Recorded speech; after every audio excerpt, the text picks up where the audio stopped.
ನಿಮ್ ಕಡೆಯಿಂದ ಯಾರೀಗ?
ಏನ್ ಬಾವಾ ಫೇಸ್ ಆಫ್ ಅಂತ ಎಲ್ಲ ಮಾತಾಡ್ತಿದ್ರಿ? ನಿಮ್ ಟೀಮ್ ಅಲ್ಲಿ ಆಲ್ರೆಡಿ ಪ್ಲೇಯರ್ಸ್ ಖಾಲಿ ಆಗ್ಬಿಟ್ಟಿದಾರಾ? ನಮ್ ಕಿಲಾಡಿನ ಎಂಟ್ರಿನೇ ಕೊಟ್ಟಿಲ್ಲ. ಅದು ಆದ್ಯ ಅಣ್ಣ, ನನ್ ಕಡೆ ಇನ್ನೂ ಒಬ್ಬರು ಪ್ಲೇಯರ್ ಇದ್ದಾರೆ, ಆದ್ರೆ ನಿಮ್ಗಳ ಕತೆ ಅಂತ ಇದಕ್ಕೆ ಹೇಳೋದು ಚಿಕ್ಕ ಮಕ್ಕಳು ಜಾಸ್ತಿ ಮಾತಾಡಬಾರ್ದು ಅಂತ. ಕಾಂಪಿಟೇಷನ್ ಜಡ್ಜ್ಮೆಂಟ್ ಬೇಸ್ಡ್ ಆಗೋದು ಟ್ಯಾಲೆಂಟ್ ಮೇಲೆ, ನಂಬರ್ ಆಫ್ ಪ್ಲೇಯರ್ಸ್ ಮೇಲಲ್ಲ. ಕರೆಕ್ಟ್ ಆಗಿ ಹೇಳಿದೆ ಬಾಮೈದ. ಈ ಕೋವಿಡ್ ಬಂದ್ಬಿಟ್ಟು ಒಂದ್ ವರ್ಷ ಸ್ಕೂಲು ಕಾಲೇಜ್ಗಳಿಗೆ ಹೋಗದೆ ಎಲ್ಲಾರ ಮೈಂಡು ರೆಸ್ಟ್ ಇಟ್ಬಿಟ್ಟಿದೆ. ಅಣ್ಣ, ನೀನ್ ಟಾಪಿಕ್ ಚೇಂಜ್ ಮಾಡ್ಬೇಡ. ನಿನ್ ಟೀಮಲ್ಲಿ ಪ್ಲೇಯರ್ಸ್ ಇಲ್ಲ ಅನ್ನೋದನ್ನ ಒಪ್ಕೋ.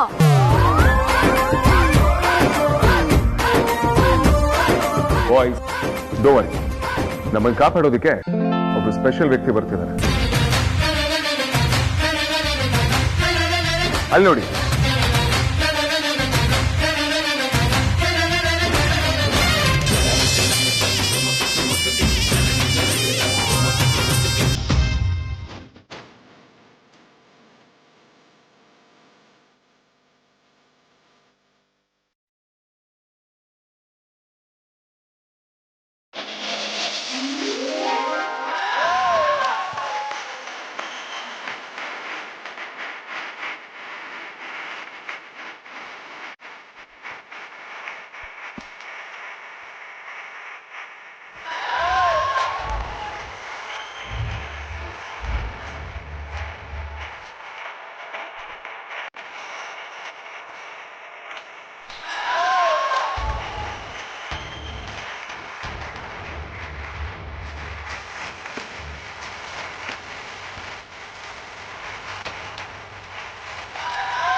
ಸಾಕ್ಷಾತ್ ರಾಘವೇಂದ್ರ ಸ್ವಾಮಿಗಳೇ ಬಂದು ನಮ್ಮ ಮರ್ಯಾದೆ ಉಳಿಸ್ದಂಗಾಯ್ತು. ಆ ಕಪ್ಪ ಅಷ್ಟು ದೊಡ್ಡ ಮಾತಲ್ಲ. ನಾನು ವೇದಾಂತ ಮೂಲಕ ವಿಶ್ ಮಾಡೋಣ ಅಂತ ಬಂದೆ. ಅದು ಅಲ್ಲದೆ ಅದೇನೋ Indo western dance face off ಅಂತ ಇದ್ರು. ನಾವು ಗೊತ್ತಲ್ಲ ಯಾವಾಗಲೂ ಬಾಯ್ಸ್ಗೆ ಸಪೋರ್ಟು.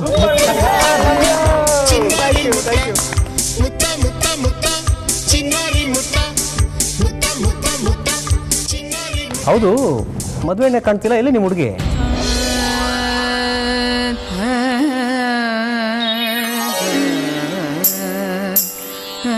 ಆನಂದ नन्दनतन गणपतिं भावये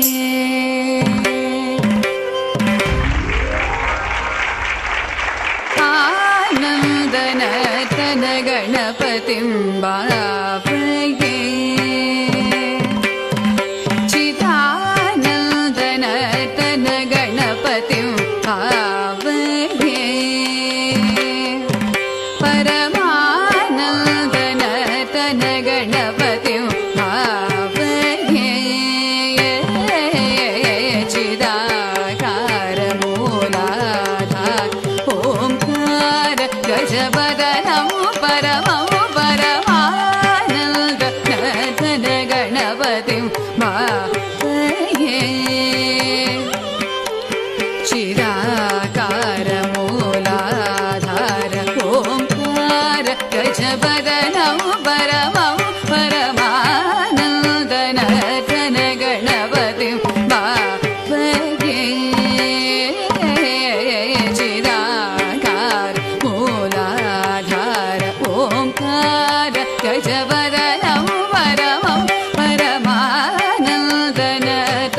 गणपतिं भावये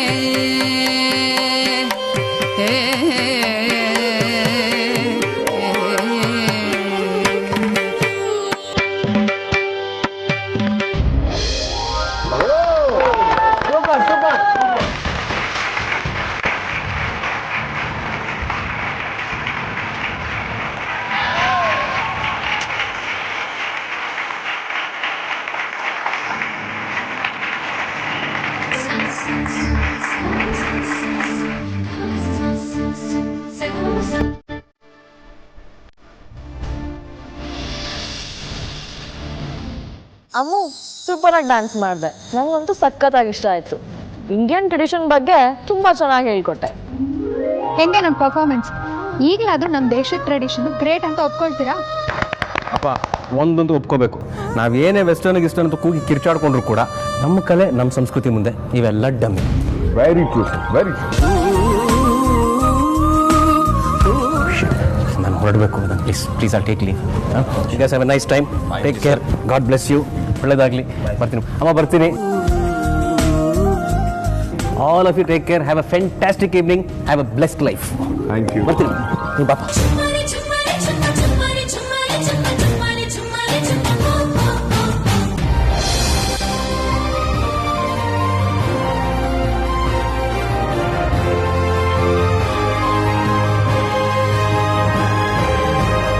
ಸರಿನಪ್ಪ, ನಾನೇನು ಹೊರಡ್ತೀನಿ. ಮದುವೆಗೆ ಬರೋಕ್ಕಾಗುತ್ತೋ ಅಲ್ವೋ ಗೊತ್ತಿಲ್ಲ, ಬಟ್ ಆದಷ್ಟು ಟ್ರೈ ಮಾಡ್ತೀನಿ. Sure sir. Thank you so much sir. Vehicle arrange ಮಾಡ್ತೀನಿ ತಾನೇ. ಹೊರಡ್ತೀನಿ. ಯಾಕೆ ಅಷ್ಟು ಅರ್ಜೆಂಟ್ ಕಳ್ಸೋದಕ್ಕೆ? ಕಳ್ಳ ಒಂದು ವರ್ಷದಿಂದ ಬಂದು ಹುಡುಗಿ ಇಷ್ಟನ ಅಂತ ಕೇಳಿದ್ದಕ್ಕೆ ಇಲ್ಲ ಇಲ್ಲ ಅಂತ ಡವ್ ಮಾಡ್ದಲ್ಲ.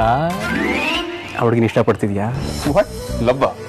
ಅದು ನನಗೆ ಅವಳು ನನ್ನ ಫ್ರೆಂಡ್ ಅಣ್ಣ. ಇನ್ಫ್ಯಾಕ್ಟ್ ನನ್ನ ವೆರಿ ಬೆಸ್ಟ್ ಫ್ರೆಂಡ್. ಲವ್ ಎಲ್ಲ ಏನೂ ಇಲ್ಲ ರಾಗಣ್ಣ, ನೀವು ಒಳ್ಳೆ. ಸರ್ ಆಕ್ಚುಲಿ ಅದು ನನಗೆ ಚೆನ್ನಾಗಿ ಗೊತ್ತು, ನಿಮ್ಮಿಬ್ಬರದು ಹೇಳಿ ಮಾಡಿಸಿದ ಜೋಡಿ. Thank you sir. Thank you so much for coming. Nurse. But honestly I am extremely happy for both of you. Happy married life. ಭಗವಂತ ನಿಮ್ಮಿಬ್ಬರನ್ನು ಖುಷಿಯಾಗಿಟ್ಟಿರಲಿ. Thank you so much sir. ಬರ್ತೀನಿ. Thank you so much.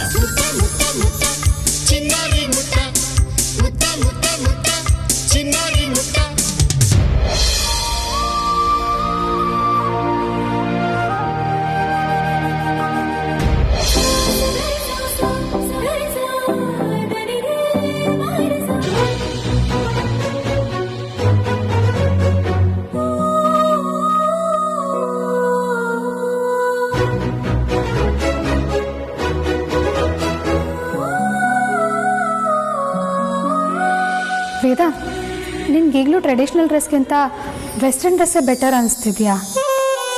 ಇವತ್ತು ಸುಮಾರು ದಿನ ಆದ್ಮೇಲೆ birthday time costume ಹಾಕೊಂಡಿಲ್ಲ. ನೀನು ಖುಷಿ ಆಯ್ತಾ? ಮೊದಲು ನಾನು ಕೇಳಿದ್ದಕ್ಕೆ ಉತ್ತರ ಕೊಡು. ನೀನು ಕೇಳ್ತಿರೋ ಉತ್ತರ ನಾನು ಕೇಳಿರೋ ಪ್ರಶ್ನೆಯಲ್ಲಿ ಅಡಗಿದೆ. ಅದು ನಿನಗೆ ಗೊತ್ತಾಗ್ತಿಲ್ಲ ಅಷ್ಟೇ. ಅಂದ್ರೆ ಬಜಾರ್ ನೀನು ಕಾಸ್ಟ್ಯೂಮ್ ಹಾಕೊಂಡು ಡ್ಯಾನ್ಸ್ ಮಾಡಬೇಕು ಅಂತ ತುಂಬಾ ದಿನದಿಂದ ಆಸೆ ಪಡ್ತಿದ್ದೆ ಅಂತ ನನಗೆ ಚೆನ್ನಾಗಿ ಗೊತ್ತು. ಆದರೆ ಸಮಯ ಸಂದರ್ಭ ಕರೆಕ್ಟ್ ಆಗಿರಲಿಲ್ಲ. ಅದಕ್ಕೆ ಇಷ್ಟೆಲ್ಲ ಪ್ಲಾನ್ ಮಾಡಿದ್ದು, ನಿನಗೋಸ್ಕರ ಇಷ್ಟೆಲ್ಲ ನಾಟಕ ಮಾಡಿದ್ದು.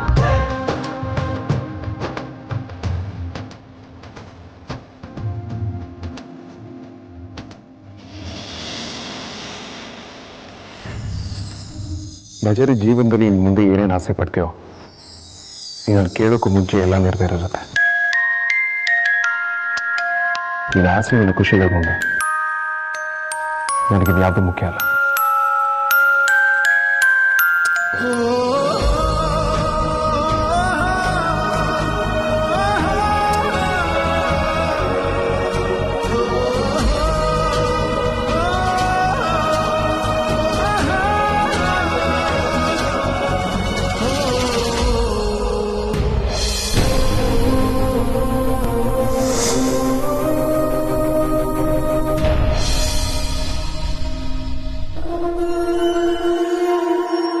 ಎಂತಿ ನನ್ಗೇನು ಆಗಿಲ್ಲ, ಫೈನ್. ಯಾಕೆ ಇಷ್ಟೊಂದು ವರಿ ಮಾಡ್ಕೊಂಡಿದ್ದೀರಾ? ವಿಕ್ಕಿ, ಏನೂ ಆಗಿಲ್ಲ ಅಂತೀರಾ? ಇಲ್ಲಿ ನೋಡಿದ್ರೆ ಇಷ್ಟು ಸಪ್ಪಗಿದ್ದೀರಲ್ಲ ನೀವು. ಸ್ವಲ್ಪನಾದ್ರೂ ಹುಷಾರಾಗಿರ್ಬೇಕು ಅಲ್ವಾ? ಬರೀ ನಿಮ್ಗೆ ಯಾವಾಗ್ಲೂ ಹುಡುಗಾಟನೇ. ಎಂತಿ, ಚಿಕ್ಕ ವಿಷಯನ ಯಾಕೆ ಅಷ್ಟೊಂದು ದೊಡ್ಡದು ಮಾಡ್ತಿದ್ದೀರಾ? ಚಿಕ್ಕ ವಿಷಯನೇ ಆಮೇಲೆ ದೊಡ್ಡದಾಗೋದು. ನಿಮಗೆ ನನ್ನ ಮೇಲೆ ಪ್ರೀತಿ ಜಾಸ್ತಿ ಅಲ್ವಾ, ಅದಕ್ಕೆ ಎಲ್ಲ ಚಿಕ್ಕ ವಿಷಯನೂ ದೊಡ್ಡದಾಗಿ ಕಾಣಿಸ್ತಿದೆ ಅಷ್ಟೇ.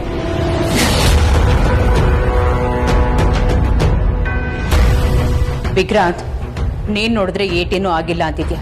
ತೊಡು, ಸೆಪ್ಟಿಕ್ ಆದ್ರೆ ಕಷ್ಟ. ಹಾಸ್ಪಿಟಲ್ಗೆ ಹೋಗೋಣಪ್ಪ.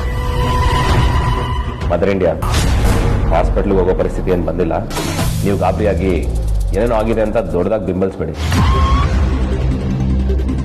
ಎಲ್ಲರೂ ಖುಷಿಲಿರ್ಬೇಕಾದ್ರೆ ನೆಗೆಟಿವಿಟಿನ ಸ್ಪ್ರೆಡ್ ಮಾಡಿ ಎಲ್ಲರೂ ಖುಷಿನ ಕಿತ್ಕೊಳ್ಬೇಡಿ.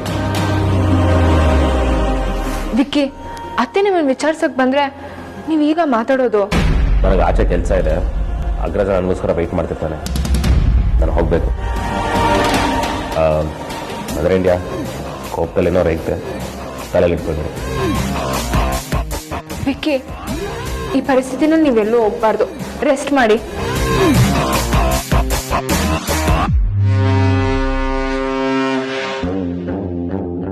ಅತ್ತೆ, ವಿಕ್ಕಿಯವ್ರು ನನ್ನ ಮಾತು ಕೇಳೋದೇ ಇಲ್ಲ ಅಂತ ಅಂತಾರೆ. ಆಚೆ ಹೋಗ್ಬೇಡಿ ಅಂದ್ರೂ ಹೋಗ್ತಾರೆ. ಅವ್ರಿಗೆ ಒಂದಾದ್ಮೇಲೆ ಒಂದು ತೊಂದರೆಗಳು ಆಗ್ತಾನೆ ಇದೆ. ಅವ್ರನ್ನ ಹೇಗೆ ಕಾಪಾಡಬೇಕು ಅಂತಾನೆ ನನಗೆ ಗೊತ್ತಾಗ್ತಿಲ್ಲ ಅತ್ತೆ.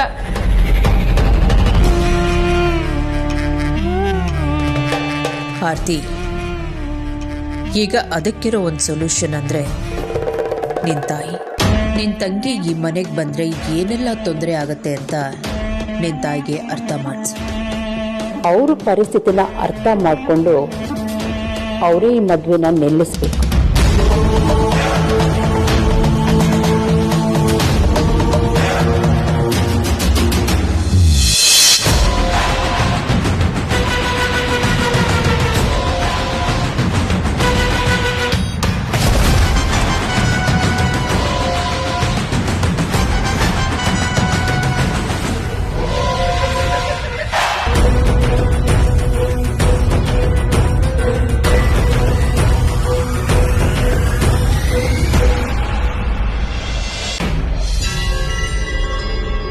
ಈಗ ಹೇಳು, ನಾನೊಬ್ಬಳ ಹತ್ರನೇ ಏನೋ ಮಾತಾಡಬೇಕು ಅಂತ ಹೇಳಿದೆಯಲ್ಲ, ಅದೇನು ಅಂತ ಹೇಳಮ್ಮ. ಮದುವೆ ಎಲ್ಲ ಶಾಸ್ತ್ರೋಕ್ತವಾಗಿ ಮಾಡ್ತಾ ಇದ್ದೀವಿ. ನಿಮ್ಮ ಅತ್ತೆ ಈ ಮದುವೆನ ಹೇಗೆ ಮಾಡಬೇಕು ಅಂತ ಹೇಳಿದ್ರು ಹಾಗೆ ಮಾಡ್ತಾ ಇದ್ದೀವಿ. ಏನಾದರೂ ಲೋಪದೋಷ ಇದ್ದರೆ ಅದನ್ನು ಹೇಳಿದ್ರೆ ನಾವು ಸರಿಪಡಿಸ್ಕೋತೀವಲ್ವಾ? ಅದನ್ನು ಬಿಟ್ಟು ಅಮ್ಮ, ಅದಲ್ಲ ಅಮ್ಮ, ವಿಷಯ ಬೇರೆನೇ ಇದೆ. ಬೇರೆನಾ? ಇನ್ನೇನಿರೋಕ್ಕೆ ಸಾಧ್ಯ ಆರ್ತಿ? ನನ್ನ ಹತ್ರ ಹೇಗೆ ಹೇಳ್ಬೇಕು ಅಂತಾನೆ ನನಗೆ ಗೊತ್ತಾಗ್ತಿಲ್ಲ ಅಮ್ಮ. ಹೇಳ್ದೆ ಇರೋಕ್ಕೂ ನನ್ನ ಹತ್ರ ಬೇರೆ ವಿಧಿನೇ ಇಲ್ಲ. ಹೇಳಲೇಬೇಕು. ಆರ್ತಿ, ನೀನೇನು ಹೇಳ್ತಿದ್ದೆ ನನಗೆ ಅರ್ಥ ಆಗ್ತಾ ಇಲ್ಲಮ್ಮ. ಅದೇನಂತ ಸ್ವಲ್ಪ ಬಿಡಿಸಿ ಹೇಳು. ಅಮ್ಮ, ವೇದಾಂತ್ ಬಾಬಾ ಅಮೂಲ್ಯ ಮದ್ವೆ ನಿಶ್ಚಯ ಆದಾಗಿಂದ ಇಲ್ಲಿವರೆಗೂ ಏನೇನಾಗಿದೆ ಅಂತ ಎಲ್ಲ ಚೆನ್ನಾಗಿ ಗೊತ್ತು.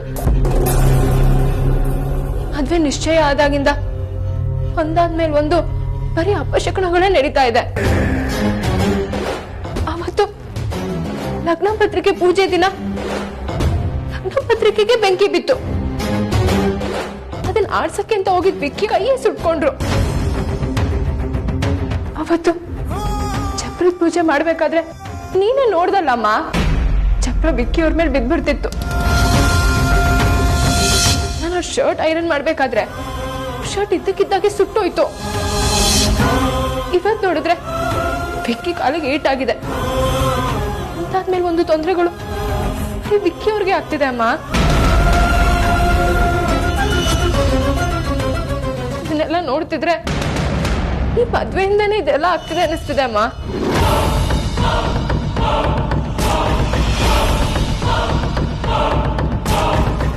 ಏನಾದ್ರೂ ವೇದಾಂತ್ ಭಾವನ್ ಮದ್ವೆ ಆದ್ರೆ ನಮ್ಮ ಮನೆಗೆ ಖಂಡಿತವಾಗ್ಲೂ ಒಳ್ಳೇದಾಗಲ್ಲ ಅಮ್ಮ.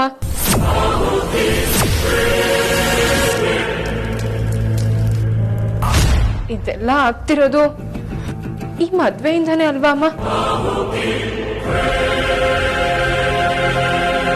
ಇದೆಲ್ಲ ಆದ್ರೂನು ಅಮ್ಮು ನಮ್ಮ ಮನೆಗೆ ಸೊಸೆಯಾಗಿ ಬರೋದು ಎಷ್ಟು ಸರಿ ನೀನೇ ಹೇಳು. ಏನು ಹೇಳ್ತಿದ್ದೆ ಆರ್ತಿ? ನಿನಗೆ ತಲೆ ಕೆಟ್ಟಿಲ್ಲ ತಾನೆ? ಮದುವೆ ದಿನ ಮದುವೆ ನಿಲ್ಸೋ ಮಾತಾಡ್ತಿದ್ಯಾ? ಇದನ್ನ ಯಾರಾದರೂ ಕೇಳಿಸ್ಕೊಂಡ್ರೆ ಏನೇ ಗತಿ? ಅಕ್ಕಾಗಿ ಅವಳು ಭಾಳ ಚೆನ್ನಾಗಿರ್ಬೇಕು ಅಂತ ನೀನು ಹರಿಸ್ಬೇಕು. ಅದನ್ನ ಬಿಟ್ಟು ಅವಳು ಭಾಳ ನೀನೇ ಬೆಂಕಿ ಇಡ್ತಿದ್ಯಲ್ಲೇ. ಅಯ್ಯೋ, ಈ ವಿಷಯ ಏನಾದರೂ ಹೊರಗಡೆ ಎಲ್ರಿಗೂ ಗೊತ್ತಾದರೆ ಅದ್ರ ಪರಿಣಾಮ ಏನಾಗುತ್ತೆ ಅಂತ ನಿನಗೆ ಗೊತ್ತಿದ್ಯಾ?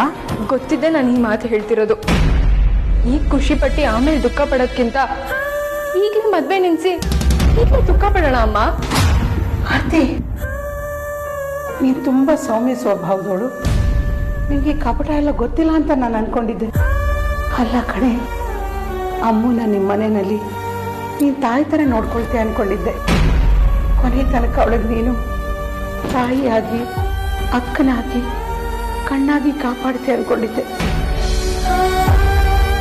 ನಿನ್ನ ತಂಗಿನ ಮದುವೆಗೆ ನೀನೇ ಅಡ್ಡ ಬರ್ತಿದ್ಯಲ್ಲೇ. ಪಾಪ ಹುಡುಗಿ ನಿನ್ನ ಮತ್ತೆ ವಿಕ್ಕಿ ಮದುವೆಗೆ ಎಷ್ಟು ಕಷ್ಟಪಟ್ಟಿದ್ದಾಳೆ ಗೊತ್ತಲ್ವಾ?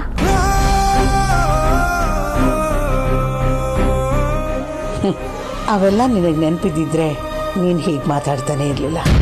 ನಿನ್ನನ್ನು ಅವನನ್ನು ಸೇರಿಸೋದಕ್ಕೆ ನಿನ್ನ ತಂಗಿ ದೊಡ್ಡ ಯುದ್ಧನೇ ಮಾಡಿದ್ದಾಳೆ ಗೊತ್ತೇನೆ.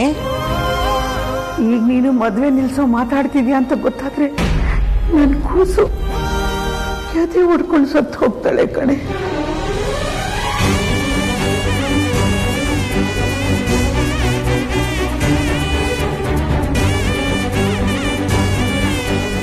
ನನ್ನ ಮಗಳು ಈ ಮದುವೆ ಬಗ್ಗೆ ತುಂಬ ಕನಸು ಕಟ್ಕೊಂಡಿದ್ದಾಳೆ ಕಣೆ. ದಯವಿಟ್ಟು ಇದನ್ನು ಹಾಳು ಮಾಡಬೇಡ.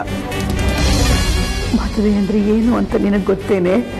ಮದುವೆ ಯಾಕೆ ಮಾಡ್ತಾರೆ ಅಂತನಾದ್ರೂ ನಿನಗೆ ಗೊತ್ತಾ? ಮದುವೆ ಅನ್ನೋದು ಸೃಷ್ಟಿಯ ಸಂಕೇತ ಆಗಬೇಕೇ ಹೊರತು ಸಾವಿನ ಮುನ್ನುಡಿ ಆಗಬಾರ್ದು ಕಣೆ. ದಯವಿಟ್ಟು ಕೇಳ್ಕೊತಾ ಇದ್ದೀನಿ, ನಿನ್ನ ತಂಗಿಗೆ ಅನ್ಯಾಯ ಮಾಡಬೇಡಮ್ಮ. ಅಮ್ಮ, ನೀನ್ ಯಾಕೆ ನನ್ನ ಅರ್ಥ ಮಾಡ್ಕೊಂತಿಲ್ಲ? ನಮ್ಮ ಅಮ್ಮಗೆ ಅನ್ಯಾಯ ಮಾಡ್ಬೇಕು ಅಂತ ನಾನು ಈ ಮಾತು ಹೇಳ್ತಿಲ್ಲ ಅಮ್ಮ. ಇದರಿಂದ ನನ್ ವಿಕ್ಕಿ ಬರೋಕ್ ತೊಂದರೆ ಆಗುತ್ತೆ ಅಂತ ಮಾತ್ರ ಹೇಳ್ತಿರೋದು. ನೀನ್ ಹೇಗೆ ಅಮ್ಮಗ್ ತಾಳಿ ಕಟ್ಸಿ ಅವಳು ಮದ್ವೆ ಮಾಡ್ಬೇಕು ಅನ್ಕೊಂಡಿದ್ಯೋ, ನಾನು ಹಾಗೆ ತಾಳಿನ ಉಳಿಸ್ಕೊಬೇಕು ಅನ್ಕೊಂತಿದ್ದೀನಿ.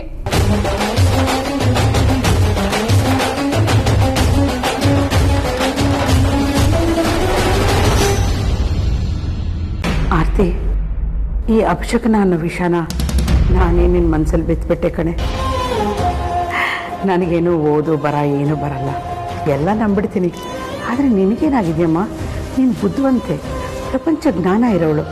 ಯಾವುದನ್ನು ನಂಬಬೇಕು, ಯಾವುದನ್ನು ಬಿಡಬೇಕು ಇದೇನು ಗೊತ್ತಾಗಲ್ವಾ?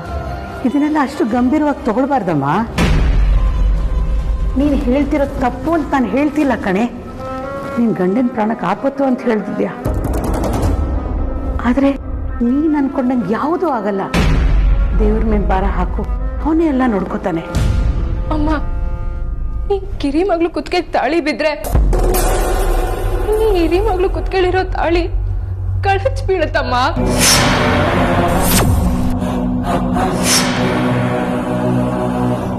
ಕಿರಿ ಮಗ್ಳಿಗೆ ತಾಳಿ ಭಾಗ್ಯ ಕೊಡ್ಸಿ ಹಿರಿ ಮಗ್ಳು ಕುಂಕುಮನ ಅಳಿಸ್ತೀಯನಮ್ಮ. ನನ್ನ ಈ ವಯಸ್ಸಲ್ಲೇ ವಿದ್ವೆ ಮಾಡ್ಬೇಕು ಅನ್ಕೊಂಡಿದ್ಯಾ?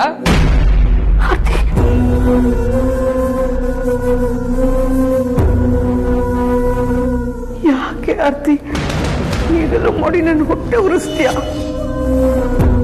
ನಾನು ನನ್ನ ಮಗಳ ಮದುವೆ ಮಾಡಿ ಅವಳ ತಲೆ ಮೇಲೆ ಅಕ್ಷತೆ ಕಾಳು ಹಾಕ್ಲೋ ಅಥವಾ ಅವಳು ಮದುವೆ ನಿಲ್ಲಿಸಿ ತಲೆ ಮೇಲೆ ಕಲ್ಚಪ್ರಿ ಹೇಳಿಲೋ? ಯಾವ ತಾಯಿಗೂ ಮಕ್ಕಳು ಇಷ್ಟು ಕಷ್ಟ ಕೊಡಬಾರ್ದು ಕಣ್ರೆ.